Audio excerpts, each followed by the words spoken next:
Ang Daang Kalikasan ay isang sinik na 60 kilometrong kalsada na kumukonekta sa Santa Cruz, Zambales. Nag-aalok ang kalsadang ito ng mga nakakamanghang tanawin ng mga nakapalibot na luntiang bundok. Kaya naman isa itong sikat na destinasyon para sa mga mahilig sa kalikasan at mahilig sa pakikipagsapalaran.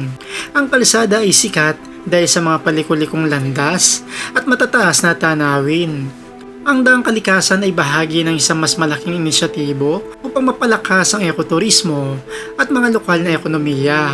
Ang kalsada na dating ruta ng pagtutroso ay ginawang isang atraksyon ng mga turista at inasahang papadali sa paglalakbay sa pagitan ng Pangasinan at Zambales. Ang pagunlad na ito ay nasahang makakaakit ng mas maraming turista at suporta sa mga lokal na negosyo sa pamamagitan ng pagpapahusay ng mga akses sa mga liblib na lugar.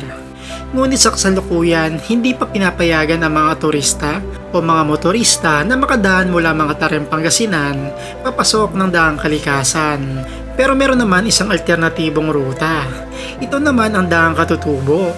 Matatagpuan ang Daang Katutubo sa Barangay Mapita, Aguilar, Pangasinan, na isa din napakasinik na ruta sa itaas ng mga bundok. Dadaanan mismo ang mga lupay ng mga pangkatekniko na Kankanae, Bago at Ibaloy.